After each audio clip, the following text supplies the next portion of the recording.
Hola a todos, bienvenidos nuevamente a un episodio de Estrategia Talks.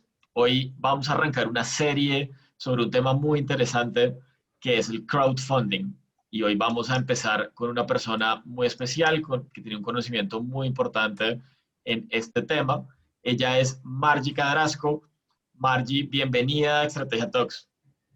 Bueno, muchísimas gracias por invitarme a este espacio, Oscar, para hablar de un tema que es el corazón de mi investigación y que se ha convertido en todo un reto para mí, que es el crowdfunding.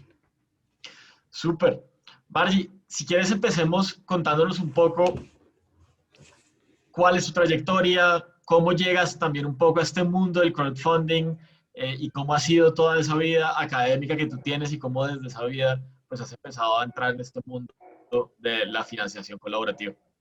Bueno, pues nada, soy economista de formación y he dedicado gran parte de esa trayectoria, como tú decías, profesional al mundo de la academia.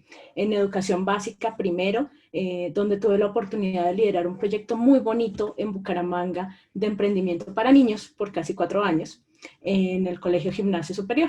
Luego hice mi maestría. Durante ese lapso estaba haciendo mi maestría y me orienté a la educación superior cuando terminé también en temas de emprendimiento. Justamente llego a este tema del crowdfunding porque buscando temas complementarios encontraba todo el movimiento crowd o el movimiento de la multitud, ¿no? Y particularmente el crowdfunding.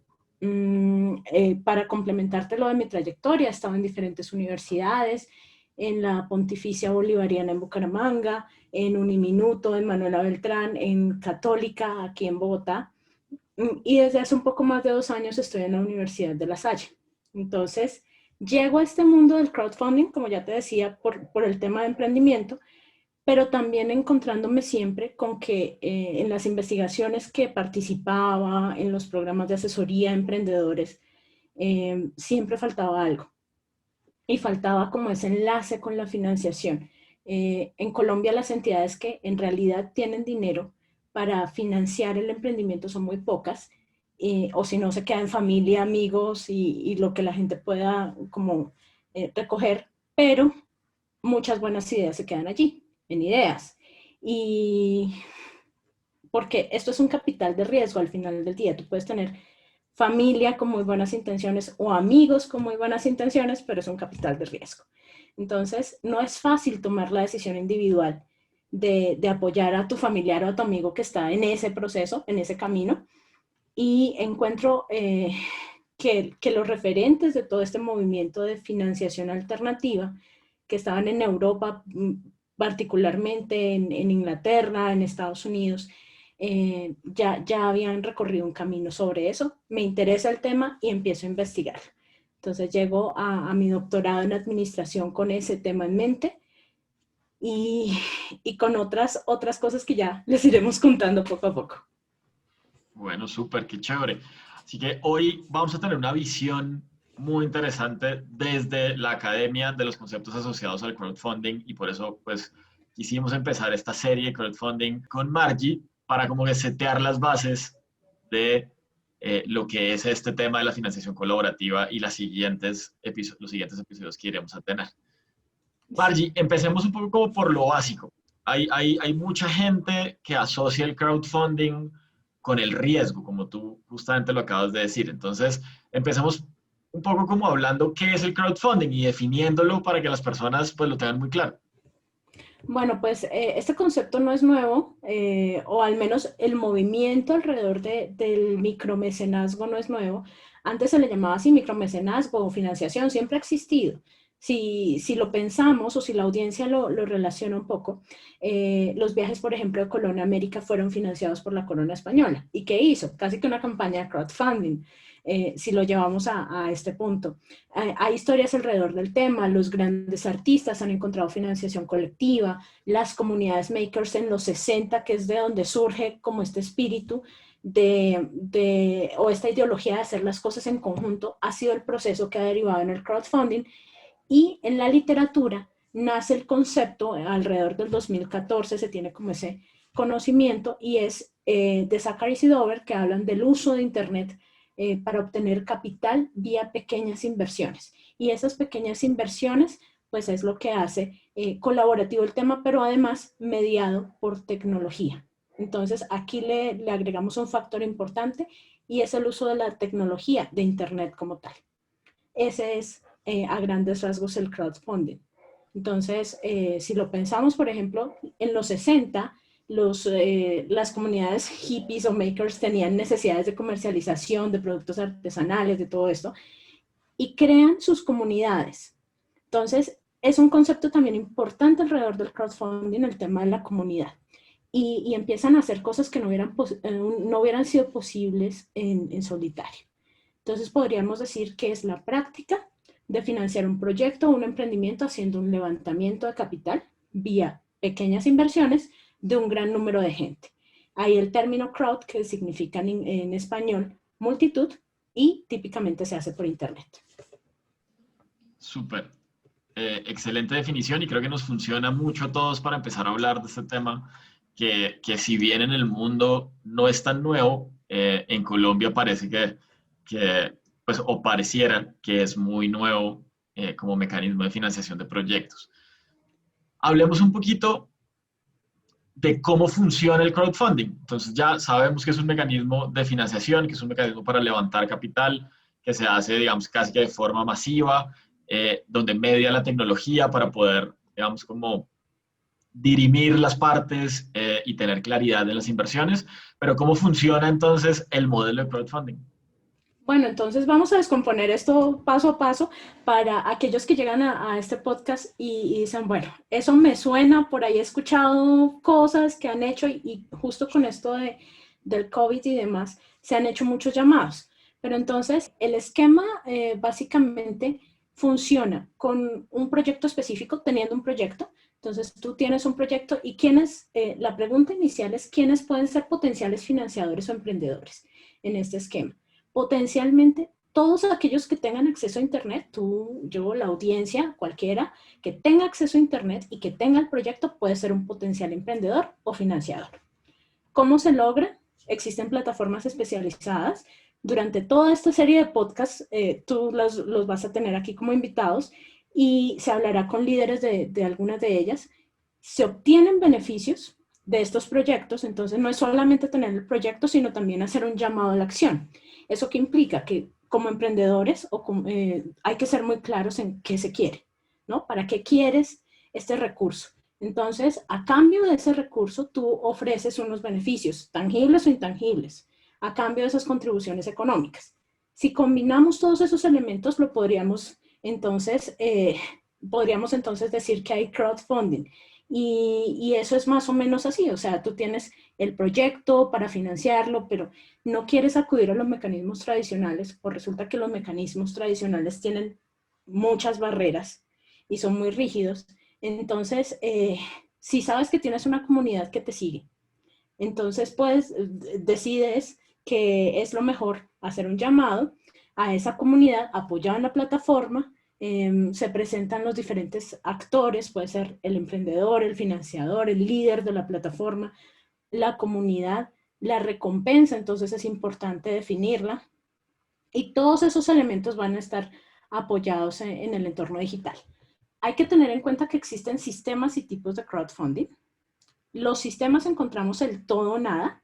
Quiere decir que tú llegas a una plataforma y te dicen, bueno, tienes una meta de financiación, tienes un muy buen proyecto. Si estás en el todo o nada, quiere decir que si no alcanzas esa meta, la plataforma no te da absolutamente nada y devuelve todos los aportes a los financiadores o a los inversionistas o a la gente que te sigue. Si es todo cuenta, que es el otro sistema, la plataforma te dice, ok, tú tienes una meta de financiación, si no la logras toda, porque puede ser que no la logres, aún así te damos el dinero que obtengas o te damos el recurso que logres obtener durante la duración de la campaña. Eso en cuanto a los sistemas, ¿no?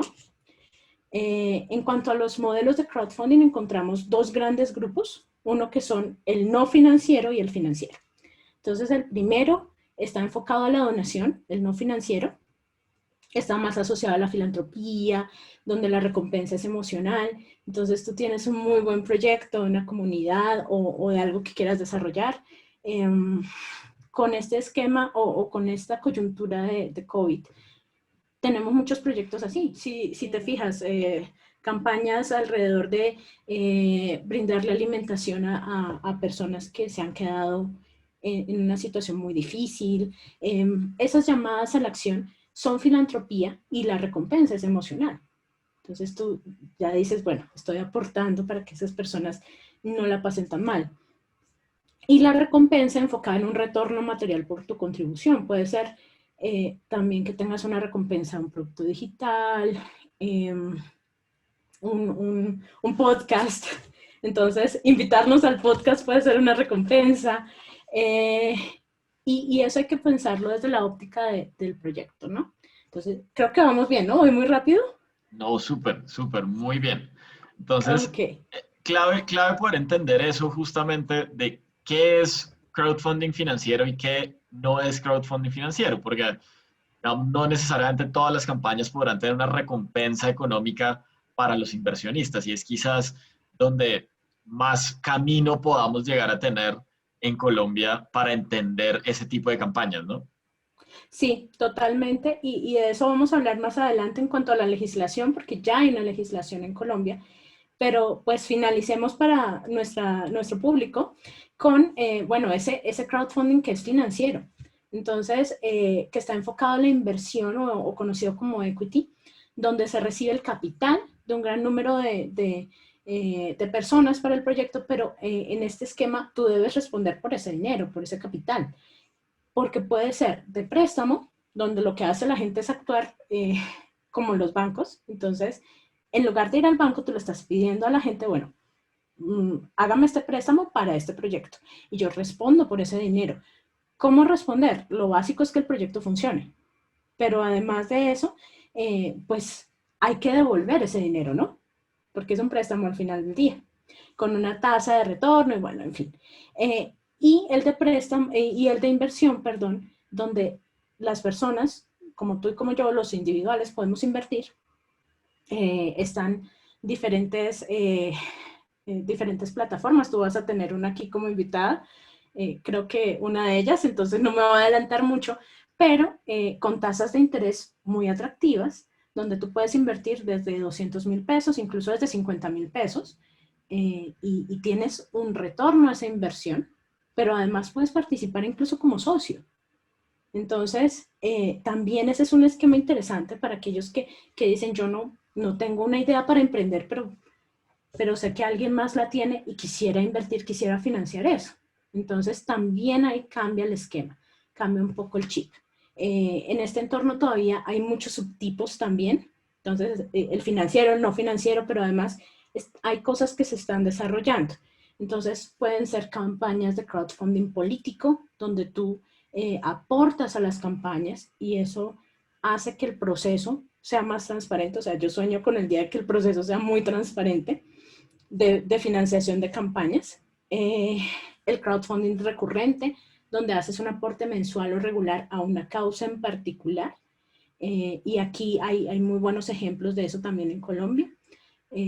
Está el caso de Noticias o no me voy a adelantar más porque te lo van a contar al detalle. Esperemos qué otras formas, qué otros escenarios pueden surgir alrededor del crowdfunding. Pero eso es básicamente cómo funciona, los sistemas, los mecanismos de financiación, las recompensas, todo esto. Súper. Hay tres momentos fundamentales, digamos, como dentro de la ejecución de esas campañas que tú nombrabas. ¿Por qué no nos ayudas un poco como desmenuzando esos tres momentos de una campaña de crowdfunding? Listo. Entonces, mira, la cosa es que antes de hablar de esos tres momentos, para todos los que escucharán este podcast y están interesados en el tema, es importante definir que tal vez no sea suficiente tener el buen proyecto para que funcione el crowdfunding, ¿no? En este modelo se piensa que se trata solamente de tener un prototipo, de tener una muy buena idea, de desarrollar un video, un muy buen discurso y lanzarlo. Y tengo 1,000 amigos y cada uno va a donar de 1,000 pesos, entonces ya, tengo ahí un capital. Pero eso no es todo. La verdad es que he encontrado en toda esta revisión y en las características que se observan de las campañas que hay, esos tres momentos que tú dices. El primero es la pre-campaña, y es donde empiezas a darle fuerza y vida a la comunidad.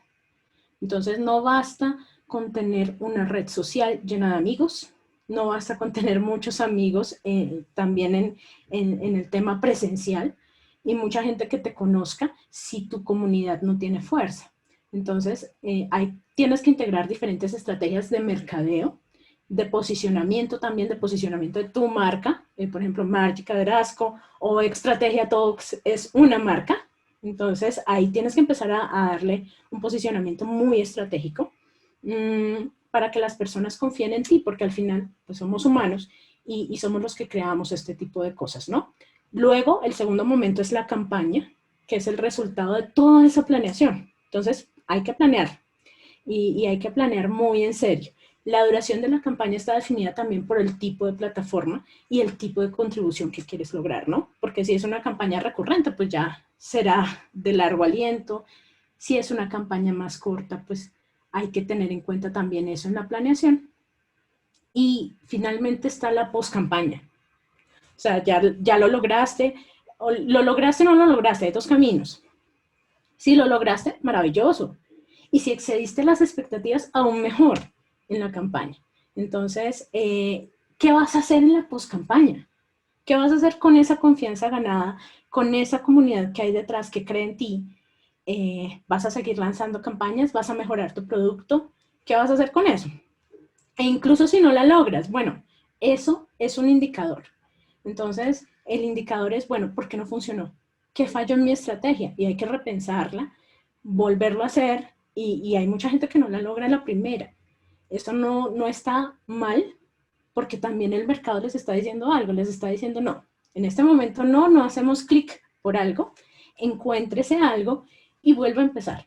Entonces es un trabajo también de persistencia y de mantener viva una comunidad. Aquí más allá de esos números, de las estadísticas, también es mantener viva la comunidad, las necesidades del emprendimiento, los servicios. Entonces, pues esos son los tres momentos fundamentales.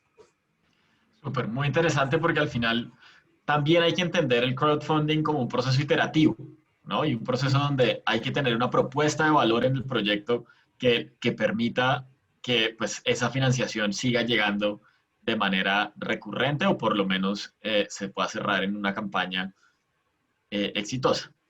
No, y justamente eso, o sea, si no tienes el modelo de negocio, aparte de todos los componentes de los que les he hablado, ese modelo de negocios es importante. Aquí es donde hacemos clic con el emprendimiento como tal, porque es una parte fundamental. Entonces, tienes un muy buen modelo de negocio, sal a probarlo, sal a la calle a decir si ese segmento sí es el que tú dices que es, o esa propuesta de valor es la que resuelve un dolor o una necesidad.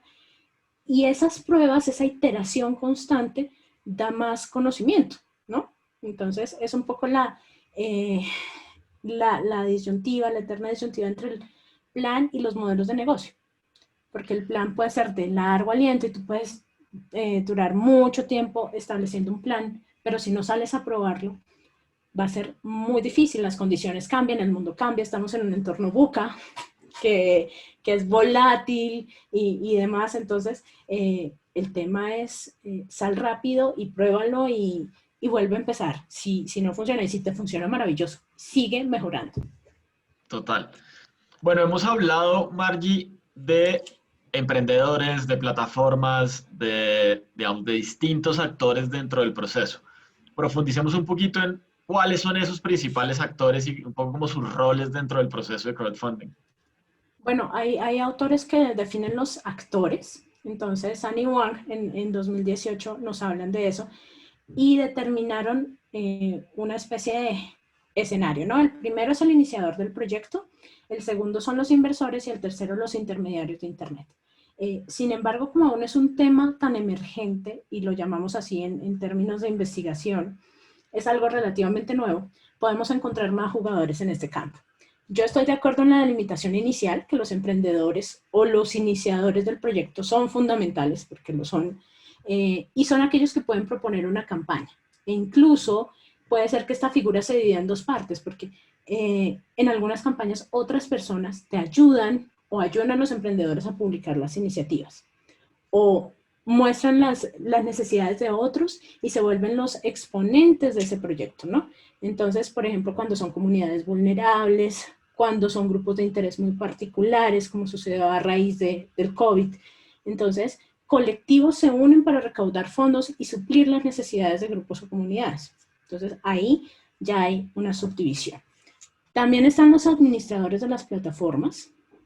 En este proceso, ellos brindan ese espacio para que las iniciativas se publiquen. Entonces, son como el intermediario, ¿no? La plataforma está ahí y vas a hablar con muchas plataformas en esta serie. Está en el intermedio de todo este proceso y encontramos también en esta cadena al sector bancario tradicional, porque la plataforma debe tener una pasarela de pagos, un medio para recaudar todo ese dinero. Entonces está el sector bancario, están las pasarelas de pago, todo el entorno que sirve de apoyo a los emprendedores y a los proyectos en general. Entonces están entidades gubernamentales, estamos las universidades, los centros de educación en general. Entonces todo esto hace parte de la cadena y sirve de apoyo a los emprendedores y a los proyectos. También están los financiadores o los donantes, según sea el tipo de crowdfunding, y son sus decisiones las que complementan todo este proceso. El hecho de que yo entre a una plataforma y diga, bueno, ese proyecto me interesa, quiero donar. Sin emprendedores, sin los mecanismos de divulgación, sin los financiadores, el modelo pues no existiría, pero yo agregaría a la academia. Y a la academia, ¿por qué? Porque es un actor observador, pero siento que tenemos una gran responsabilidad de esta parte, investigando sobre los temas de crowdfunding, pero además formando emprendedores para que puedan tomar mejores decisiones o para que puedan tomar decisiones sobre en qué momento estoy y cómo quiero ser financiado o cuál es el llamado que quiero hacer, ¿no? Para que surjan nuevos mecanismos de financiación, ahora que hablamos de todo el tema fintech, legal tech, todo lo terminado en tech, toda esa combinación, entonces que dé mucha más transparencia al proceso. Es fundamental, como te digo, que la academia esté ahí como un actor que se mueva en estos tres escenarios iniciales, pero además fomentando el emprendimiento, apoyando el proceso. Y como te digo, yo siento, y como les digo a todos, yo siento que estamos en la fase inicial de una revolución. Y esa revolución puede generar grandes cambios en una sociedad que realmente lo necesita. Entonces, por eso surge un espacio académico como el que tenemos en la Universidad de La Salle, no es publicidad no pagada, pero en la universidad me han permitido establecer este espacio electivo que se llama Mecanismo Alternativo de Financiación, y es en parte una respuesta a ese sentir de tenemos que estar. Yo sueño con el día en que la legislación en Colombia y en el mundo, como en su momento se hizo con la ley de emprendimiento en Colombia, también contemple la educación financiera, tanto la tradicional como la de vanguardia. Y pues esos son los actores, desde mi óptica, de todo este tema del crowdfunding. Súper, súper, muy interesante. Pues hemos recorrido el proceso completo desde la definición hasta cómo funciona y quiénes son los actores de un proceso de crowdfunding. Ahora hablemos, Margie, de cuáles son los casos de uso más relevantes. Muchas veces, o quizás una de las principales barreras es que la gente cree que el crowdfunding está muy asociado a proyectos de productos digitales, ¿sí? Eminentemente, porque pues parece que es un tema muy nuevo, entonces como que la gente dice, ah, eso es solo para los que están en tecnología. Pero seguramente hay muchos más casos de uso, como tú nos lo adelantaste hace unos minutos. Entonces, hablemos un poquito de cuáles son esos casos de uso en los que el crowdfunding evidentemente puede ser un mecanismo de financiación. Bueno, les tendría que hablar de casos de uso a nivel internacional, a nivel Colombia, y como mencionaba anteriormente, hay países fuertes en todo este uso del crowdfunding, Estados Unidos, Inglaterra, Italia, Comunidad Europea en general, y las plataformas que han surgido allí. Está Kickstarter, está Kiva, está Berkami. Hay un listado cada vez más nutrido con plataformas que las llamamos generales, que te permiten publicar diferentes tipos de proyectos. Entonces, no solamente los proyectos tecnológicos, aunque si uno lo ve a partir de la historia, por ejemplo, un grupo musical muy importante en Inglaterra tenía un club de fans y fue el primer caso de crowdfunding registrado con uso de plataforma. Entonces, el grupo Marillion tenía un club de fans muy fuerte en Estados Unidos, querían una gira por Estados Unidos y lo que hicieron fue un llamado a través de plataformas, ¿no? Entonces, está el crowdfunding musical, el crowdfunding artístico y cultural, pero además están casos particulares. En Indiegogo vas a encontrar proyectos tecnológicos que aprovechan esos como early adopters o los primeros adoptantes para nutrirse, para financiarse. Está Exploring Kittens, está Brewdog, que es la famosa cervecera. Entonces, hay casos a nivel internacional que son de análisis, ¿no? Así como te diría que hay casos muy interesantes a nivel internacional, a nivel Colombia también. Está el caso de Noticias 1, que a partir de muchas situaciones que tal vez amenazaban un poco su independencia como noticiero, hicieron un llamado a la acción con una comunidad que ya tenían y les dijeron, bueno, hacer este tipo de periodismo cuesta mucho, el periodismo investigativo. Ya no tenemos patrocinadores, o los que quedan son muy pocos. Bueno, entonces, público, por favor, si usted quiere seguir viendo este tipo de noticias, aporte aquí. Entonces, les ha funcionado muy bien y eso ha hecho que siga funcionando el noticiero. De hecho, el primer fin de semana que salió en YouTube, no sé si tú lo viste, yo le hice el seguimiento y decía, bueno, el paso natural de Noticias Uno tiene que ser el crowdfunding. Y efectivamente lo fue. Entonces, ellos hicieron una prueba. Un primer fin de semana salieron en YouTube y las cifras fueron impresionantes de gente que los veía en todo el mundo.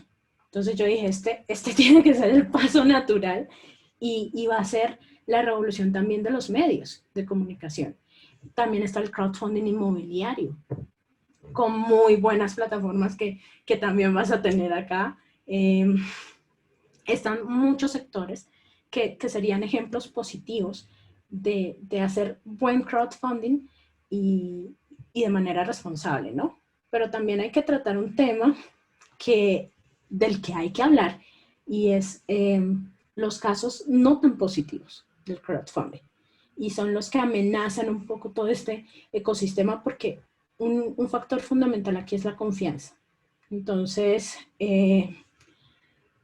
bueno, hay unos temas allí de ejemplos negativos que se han presentado en diferentes plataformas. Las plataformas han sido también, esto ha sido a nivel internacional, y han sido muy cuidadosas en que se le devuelva el dinero a los aportantes, que esto sea como muy, muy transparente, ¿no? Está el caso de Björk, un anillo que prometía ser el compañero ideal en la familia de los wearables, o sea, de los dispositivos que uno se pone, como el reloj y todo esto. Entonces, prometían un anillo, por ejemplo, que te medía pasos, pulsaciones, no sé qué. Pero nadie sabía cómo funcionaba y aún así resultó financiado. Entonces, al final no tenían ni el prototipo, nunca enviaron nada y fue un caso bien fuerte, ¿no? También estaba Dragonfly, que prometía ser smartphone y tablet a la vez y no lo cumplió. Entonces, son cosas que hay que mirar, ¿no? Y hay que mirar desde la óptica de cómo hacemos para que esto sea muy seguro para todos. Total, total. Y como tú dices, así como tiene grandes oportunidades y puede generar cosas muy positivas, tanto en emprendedores como en inversionistas, pues probablemente también habrá que revisar cómo cerramos el riesgo en muchas de esas puntas del modelo, ¿no?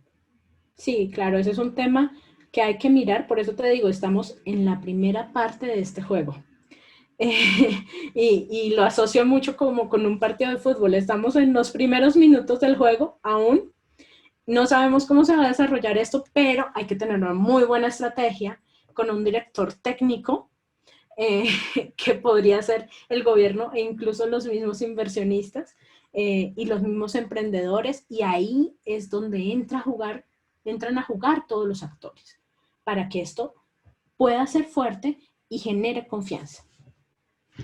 Y en esa generación de confianza y en el rol de los actores, ¿cómo ves el ecosistema del crowdfunding en Colombia? Que estamos arrancando este partido, como tú hacías el símil, ¿cómo lo has visto? Hay ya varios jugadores a nivel de plataformas que intermedian y que hacen crowdfunding, se han hecho varias campañas, tú has nombrado algunos. ¿Cómo ves el ecosistema y cómo lo ves de cara a las necesidades también de los emprendedores en el futuro?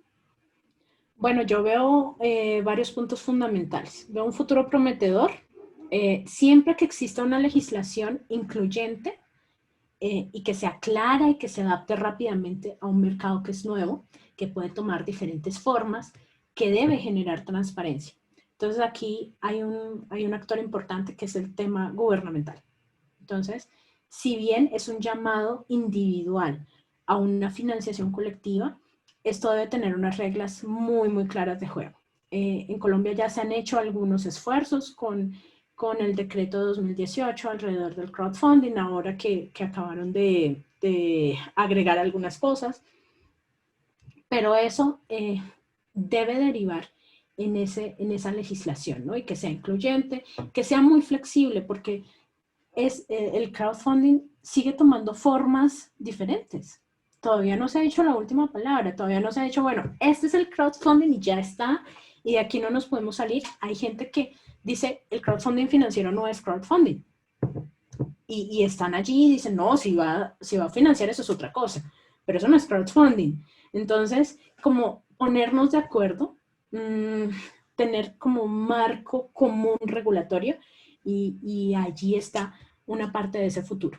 También la educación va a ser un tema fundamental para determinar el tipo de proyectos, de ahí se van a derivar cosas como la terminología, la elección de la plataforma, de acuerdo al momento como emprendedor que esté atravesando y también como financiador, ¿no? Porque yo puedo tener un dinero y digo, bueno, quiero invertir en algo, pero ¿en qué momento estoy?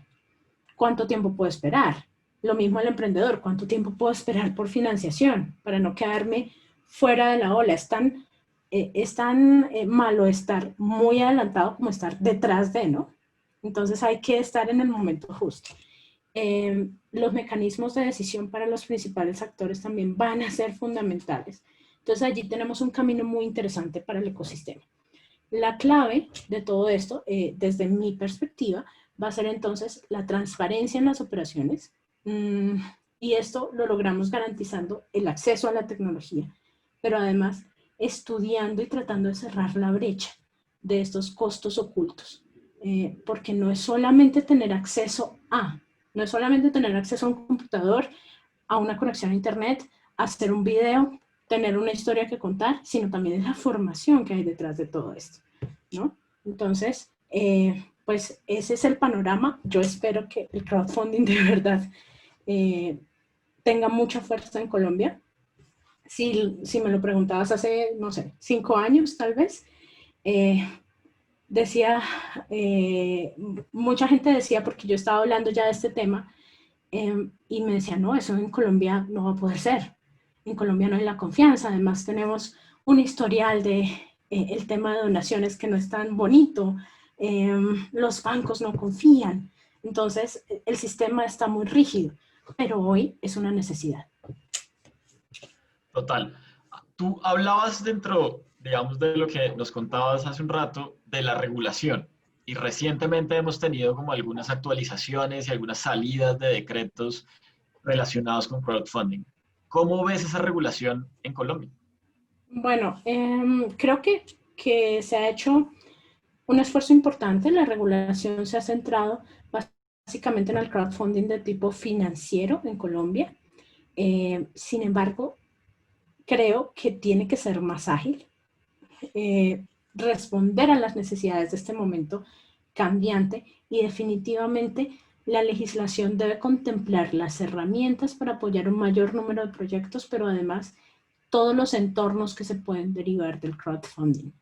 Entonces, allí hay todavía mucho tema por recorrer, mucho que hacer y lo que te digo, entiendo que el gobierno está haciendo un esfuerzo muy importante para estar como al día en todo este tema, ¿no? Entonces, así lo veo.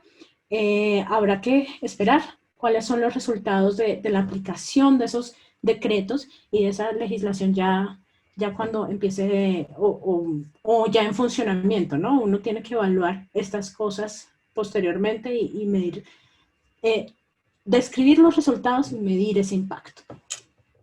Sí, así creo que tendrá que ser y vamos a ver también cómo empieza a madurar este modelo. Y en tu opinión, ya estamos cerrando, creo que ha sido una charla interesantísima, llena de conocimiento, llena de muchos elementos, tanto para emprendedores como para personas que están queriendo entrar en este mundo del crowdfunding, bien sea desde el lado del inversionista o desde el lado de la plataforma. ¿Cuáles crees tú que son esos retos que tenemos que surtir para poder madurar un modelo de crowdfunding en el país? Primero está la regulación. Ese es el principal reto, como lo he mencionado, pero también hay retos en la aparición de nuevos actores en la cadena, nuevas plataformas, nuevos escenarios para el emprendimiento que permitan hacer este entorno más especializado, más descentralizado y más interesante para la inversión y para la generación de emprendimiento per se. Entonces, no es solamente el tener las buenas ideas o el tener el capital para invertir en esas buenas ideas, sino también, bueno, qué grado de especialización tienen y cómo podemos fomentar, por ejemplo, un boom tecnológico o un boom social. Pero entonces, todo esto tiene que ser muy de la mano con el gobierno y siento que ahí hay varios retos. Está el reto educativo, que lo he mencionado también mucho, que permita seleccionar la plataforma, que le permita a la gente saber dónde invertir o cómo actuar o cómo hacer para que su proyecto sea exitoso, las metas de financiamiento, la audiencia, el tipo de capital, todas estas cosas. Hay un subreto aquí, y lo he llamado así, y es entender la dinámica de las plataformas.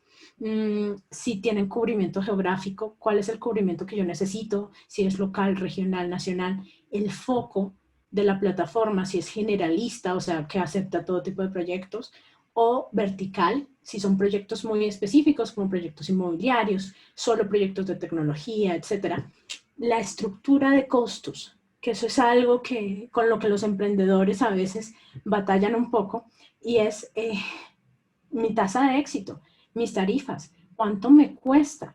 Entonces, todos esos son como los retos, ¿no? Y además hay una cosa que hay que contemplar muy bien y son esos efectos colaterales, ¿no?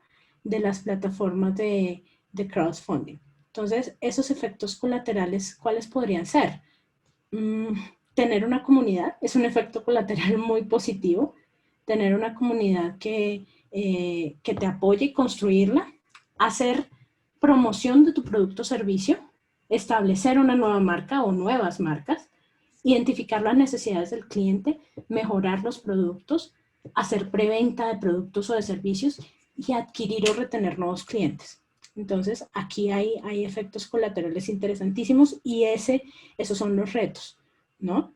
El emprendedor entonces debe considerar el momento por el que atraviesa su iniciativa para decidir cuál es el modelo de crowdfunding donde puede estar, si necesitará crear una comunidad muy fuerte inicialmente, pero si ya está en un proceso de maduración seguramente va a necesitar financiación para crecer.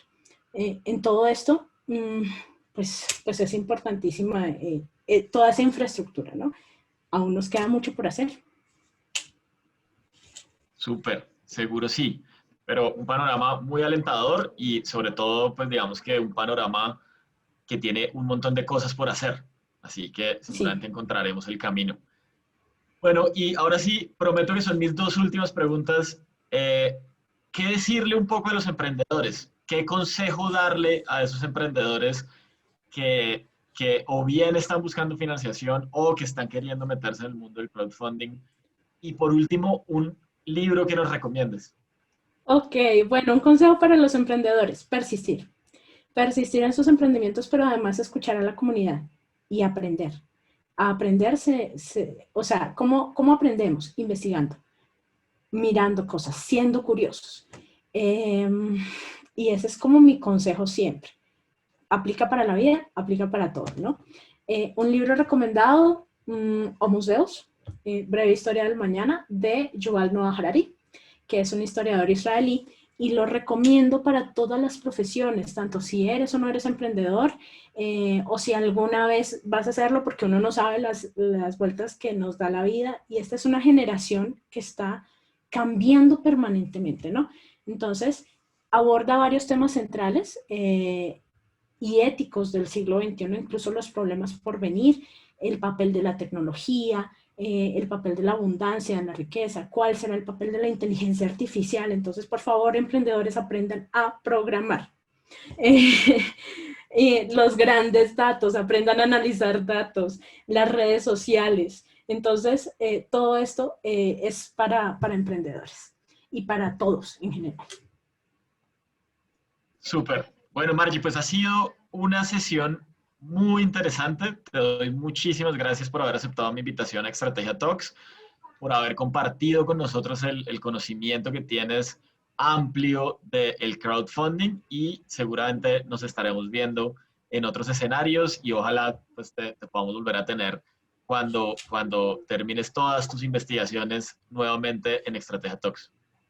Bueno, ojalá las investigaciones no terminen. O sea, el sueño de un investigador es tener temas siempre para investigar. Y qué mejor que todo esto de emprendimiento, ¿no? Y pues una invitación gracias por esta invitación a ti. Ojalá nos podamos ver en otros escenarios, que no sea la última vez. Espero con mucha alegría esta serie de podcasts sobre crowdfunding para ayudarle a la gente a entender un poco más este movimiento y que sea de provecho para todos. Entonces, pues nada, muchísimas gracias a ti. Súper. Bueno, y muchísimas gracias a todos por haber estado conectados en Estrategia Talks. Les recuerdo que nos pueden seguir en nuestras plataformas de podcast, en iVoox, en Apple, en Google y en Spotify, y en nuestro canal de YouTube como numeral Estrategia Talks. Nos estamos viendo. Muchas gracias. Gracias, chao.